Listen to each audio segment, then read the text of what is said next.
Dr. John, I remember we were talking. You called me. You called me one day after you did the first personal injury presentation. Do you remember that? I do.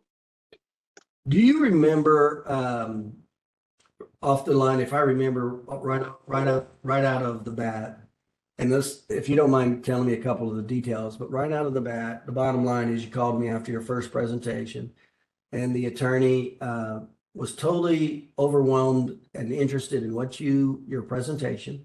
And if I remember, he not only he immediately referred you cases. And if I remember, didn't he ask you to be the expert witness for some of their other cases? Is that true? Yeah, that's right. That's right. So I met with him and I went over one of the final narratives I've done in the past, one of the ones that you've shown us how to do. And then he was completely blown away by that, by not only the material, but how it was presented, how it was packaged with all the addendums that corroborated everything that was in my final narrative. He asked if I didn't even have to ask him if he wanted me to look. He asked if I could start looking at some of his existing files to go over to become an expert witness for him.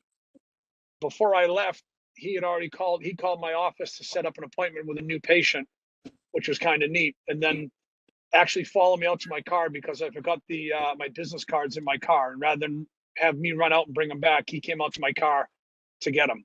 So it was a good meeting. And I remember you were pretty fired up when you called me, weren't you? To say the least. Because you've been in practice, what, 10, 20 years? Yeah, I've been 20 years. I thought I had a very robust PI practice. I'm always looking to improve, and this was the next step. This helped me better articulate. Have you ever had an attorney react to you like that when you gave him any type of information? No. Now, let me just ask you a few questions about that. You did not know or meet that attorney at all prior to that meeting, did you? No, and I was just about to tell you stuff that you also relate to your clients is I asked him how he heard of us. He said he went on my website and saw that I didn't talk about subluxation at all. He's a straight personal injury attorney. He wants to work with people that work with personal injuries. Right. So we don't talk about subluxation. We don't talk about colds, the flu, earaches, none of that. In other words, he pretty much said if he saw that on your website, he wasn't going to pick you. Now he passed by a bunch that were closer to him. Right. And if I recall, he actually, which is kind of unusual, went out of the way to call you because he had a client in your area, right? No, oddly enough, he called because he needed to foster a relationship. He's actually in one state over, and I'm super close to the line, so he has some folks from Massachusetts. So he wanted to foster a relationship with a like-minded practitioner, and he was having difficulty with that. Okay, so he was looking for a practitioner in your area for his clients, right? Right. Yeah. Okay, that's pretty much what we do. Okay. So he actually asked me to go to New Hampshire and open up a place there, but we're going to see how the relationship goes first. Which is smart, right? Okay, let's talk a little bit about the documentation. So the bottom line is you went through, it sounds like you didn't do a great, the class A standard sales presentation that I do, but you covered a lot of the major parts. Is that a fair statement? That's a fair statement. And if you remember in Roatan, you were kind of surprised that I'd never done one yet. So that was my get off the stick and get on the ball movement. Yeah, then just a side note we'll go off the track here just a little bit, but when I met with John personally, and John's a very personable guy, I was actually stunned that he'd taken my personal injury course and it'd been a year and he still had not given one personal injury attorney presentation. Most doctors don't because they're afraid of attorneys. Even after they learn it, I still have a lot of doctors who are afraid to talk to attorneys. So it kind of stunned me because John's a very personable guy. And so it kind of like John just said, he got motivated. So back to the content of the presentation. The point of that presentation is you showed him, is it true or not true that you showed him the major points that of documentation that create the value of the case or that hurt the case. Is that not true? Yeah, I went over the 7 financial drivers, the ones that are typically missing, the ones that I was candid with them. I said, Hold these on. used to be missing in my reports. Oh, okay, good. Okay. Oh, wow. So that was good authority. That was a good trust statement. So you were flat out pointing out, and you learned that through our course, all the documentations that's missing, that's hurting the case, and you pointed that out to him, right? 100%. And did it make sense to him? Sure did. Could he relate to it all? I mean, he related to everything and the Breaking up just a little bit. he was like, "Oh, I really want to see this addendum on the impairment. You know, what do you have for that?" And I actually have a digital copy of the impairment Okay. book, and it was actually. And he goes, So before you "Yeah, apologies. I actually had."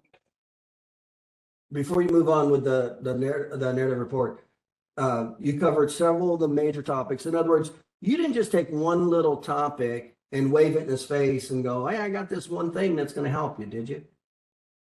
Absolutely not. In fact, another thing that I've learned with you, I blamed it on all the other practitioners. I said, "Listen, this is no fault of your own. This is the documentation you get, and it's just not it's not complete." So I was able to point out some abnormalities or some missing things that he's not getting, and then also circle back to saying this isn't your fault. This is just poor documentation by others that handcuff you when you try to settle. Right. And then, but the point is, you didn't just come in with one category. You showed them how the whole case either comes together or doesn't come together for the injury award, didn't you? 100%. Do you see why I keep saying Yep. that's the most important part, not waiving, that you've got this one little piece of documentation that'll help them, that it was, you impressed him. Is this a fair statement, John? That you totally blew him away because you knew personal injury, you knew all the documentation categories, you knew what typically is not being documented that should have. Then you knew how the documentation categories that were needed to support an injury award. Is that not a fair statement? That's 100% accurate. Yeah.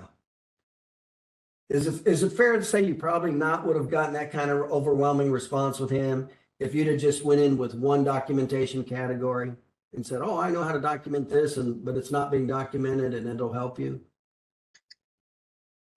You know what? That might work for some, but when you go in with that whole toolbox full of information, it just adds credibility, and it's gonna lend to a more satisfying relationship. He knows, like he was like, "I've never heard this before." Right. And we call that unconscious incompetence, right? 100%.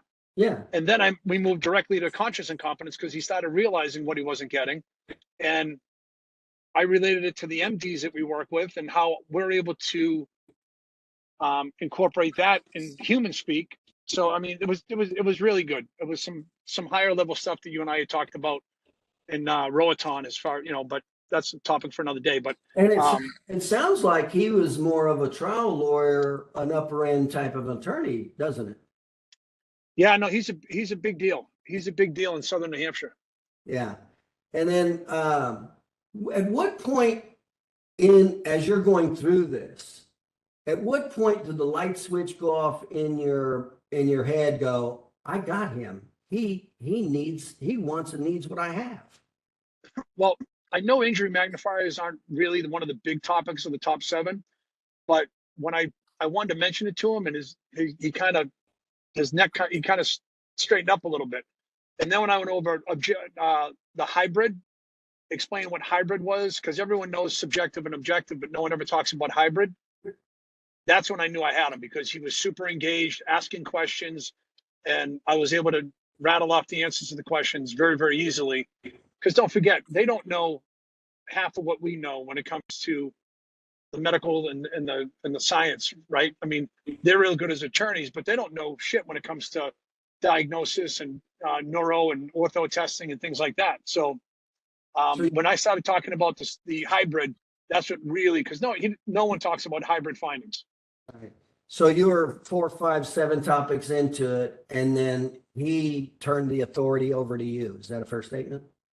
Oh yeah, no, I'm telling you, like that's number 4, right? So I did mechanism of injury, I did injury magnifiers, subjective and objective. So by sorry, subjective and hybrid. So by hybrid, I had them. Okay. All right, and then you pulled out your, and of course we teach how to put all that documentation into the narrative report. You show them how the narrative report's laid out, and what do you have to say about how that narrative report is laid out with the documentation? He was blown away. I mean, he was literally like, he was like, I don't. He's like, I've never seen this before. He said this resembles one of my demand packages. And that's a second lawyer that now has said that he's going to use my final narrative and impairment rating as a demand package. How many times have you heard me say that? That our narrative report is the single most important documentation for the injury award when it's done right. Yeah. That's you. So you've had two attorneys that, and this attorney's told you he's never heard this before. He's a big attorney. And roughly how long have you heard, has he been in practice? Roughly 10 years, 20 years, roughly? Greater than 10 years and focuses all primarily on PI. Okay. So 10 plus years, does a lot of PI, and he's never heard a vast majority of what you talked about, right? Correct. Yeah. So you put it all together. By the way, you think you could have done that without joining my course and learning the documentation, the presentation, and how to do the narrative report? You think you could have gotten the same results? No, I mean, I like to consider myself charming, but without having the meat and potatoes to it that you that I've learned through your program, no, 100% no. I'd say the difference in that conversation is because you are very personable, but personable isn't what gets authority. I'd say the difference there is you created authority. Yeah, I mean, obviously, you're personal, but the difference there was authority, not necessarily personal, not the personalization. 100%. Yeah. 100%. And that's what they care about. They care about somebody who's going to, that's like what we all care about. We all care about our primary needs and motives, and that's what they care about, Yeah. Me being a nice guy isn't going to get their settlement any higher when they go to settle, but Yeah. my documentation will. Yeah. Human nature, somebody I don't care about, but's going to help me in a major issue in my life versus somebody I really like, but's not going to help me. I'm going to the person I don't really care about with that particular item, right? That's what not that you're not likable, but bottom line is, bottom line is the authority is what did that.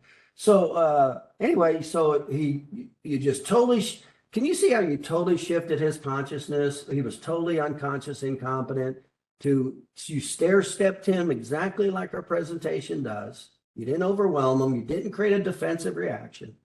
You showed him the whole picture. You showed him what's missing and the potential. And then, of course, the potential loss, what's missing, and then what could happen. And then you showed him how it all comes together in the narrative report. Is that pretty much what happened? 100%. And as a result of that, he immediately referred you. So what was the end game? He immediately referred you somebody.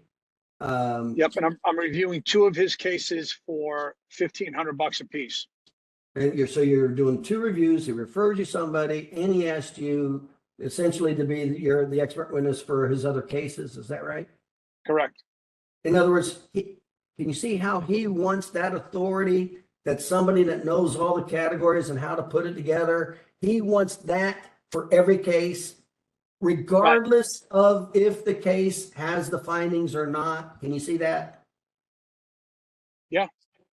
Can you see how it would be real important to him if you took a case that wasn't very good and you showed him why it wasn't very good? Can you see how that would be very helpful to him? 100%. They don't want to chase bad cases. Right. Yeah.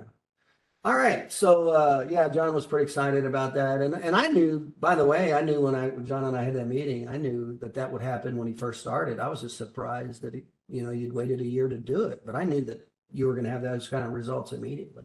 So any other comments about that? No. So just, I mean, the things that you've talked about and preached as far as taking the defenses down for the attorney, don't make it their fault. It's it's the other practitioners that lack documentation that's hurting them, because that puts them at ease, right? Because if you're going to go up against somebody and tell them that what they're doing is wrong, they immediately put up a barrier. So if you're able to blame a third party, and then like you said, bring in a third party of authority to say this is why I've changed, that's a real big help. And I try to be transparent to say, listen, I didn't have all this stuff either. I was practicing for 20 years and I was doing great, but I used to think my documentation was the best, but now it is. So I don't know. It shows a little bit of vulnerability. It shows the fact that I'm learning. It shows the fact that I care enough to keep learning to make my documentation better, which makes their settlements bigger. So it's a win-win. Bottom line is you showed him enough authority that you kind of knocked his socks off and he immediately started doing business with you. Right in the parking lot. Yeah. So a lot to it, right? What are some of these steps? High sensitivity, high relevancy documentation, all the different categories, marketing, stair stepping, third party authority, blaming other people, pain versus pleasure. I mean, how many techniques did you use that we taught that kind of made all this come together? There's quite a few, wasn't there? Oh yeah. The only thing I did not do that you typically teach is the beginning where you have them write down how many clients how many PI cases they get a month. So I missed that step, but after talking to him and gaining that authority, he understood what he was missing out. Right. Would have been more powerful if I was able to put a number to it, like you talk about, but that was the first one I ever did. And last question, how effective do you think that would have been if you wouldn't have known all the categories? Maybe you just knew one, and then your focus would have only been on how much money you could make him, and that's it. How well you think that would have gone versus what really happened? That would have been potentially a case every now and then where my office is convenient for his clients. Yeah. Whereas now it's going to be, he's going to seek out our offices based on what we provide, not convenience. He will talk to his clients about the need to make it to our clinics based on what we're able to provide. Yeah. And the last question I say, can you see now how I say, when you deliver all these categories and you show them how it either creates the injury award or hurts the injury award, and you put it in the sequential steps of the narrative report, can you see how they do not have an option to send their cases anywhere else, or he knows he's hurted? Can you see how he now knows he is going to be hurt by sending his cases anywhere else but to you? Can you see that? 100%. That's how it works. That's what creates a ton of business. It's fantastic. So congratulations on that. And of course, now you're on fire. Tell me there's no stopping you now, isn't there? No, there's no stopping. My only limitation that we talked about is getting more docs and training them and getting my staff used to the increased volume. Isn't that interesting? It took you a year to finally do it, but now you have total authority and confidence in it. Now the problem is you need doctors and offices to process the patients. Yeah. Last question. I'm just curious. What was the real reason that you didn't, even after you learned all this, why did it take you a year to give the first presentation? Because my offices weren't ready to handle it. I was short-staffed from some employees quitting, or I was trimming some of the fat. Sorry, I'm getting out of my vehicle. I was going through a transition in my office to streamline it and get it running more efficiently. And then I couldn't have handled any more at the time, but now that we're up and running, I'm able to. So you were juggling a lot of balls essentially. Yeah. Yeah. Okay. All right. Yeah. Thanks. That hopefully that helps other doctors understand that there's unbelievable potential when you have the knowledge and skill. That's how it works. And we see it all the time that the doctors do it, and the doctors that don't do it, of course, they stay stagnant. That's the difference it makes. And we're talking about we're not talking about increasing the practice $5,000, $10,000, or $20,000. We're talking about $250,000, $500,000, $1 million within 12 months. That's essentially what's happening. And of course, you're just gonna leverage that relationship off your local attorneys, aren't you? 100%. Tell me this guy, In fact, tell me this guy's not gonna go to bat for you for your other attorneys now. oh, he will. And so that's a completely untapped market for me. And he knows other trial attorneys up there. So he's already talking to me about introducing me to other people that are, part of his, what did we have, seven spheres of influence. Yeah, So he's got folks that I never would have had access to, that based on him, which is now a warm referral, it's not a cold call, is going to open doors that were never available. right. Okay. All right, appreciate it. But yeah, I would imagine that, last year to now is going to be totally different in your personal injury productivity from this year to 1 year from now. Yeah, I mean, I'm already seeing increase in PI cases from, and it was a great question earlier about how do you talk to current attorneys and not look like an ass, look like, how do you gain that trust with them, like to work with existing attorneys? And I was doing that third party that you just talked about, the authority, without knowing what the name was. Because I said, listen, I'm working with a guy now that's showing me this, and he had 77 offices in 20 states. So I was doing that without knowing the name of it, and that's gold. They want to know what's so different now versus then. And now is you're working with a consultant that has that can build this authority, and that's what's helped me with my existing lawyer base. Right. That's how it's done. All right. Congratulations. Thank you, man. I'm off to a lacrosse tournament. Thank you. Okay. Take care.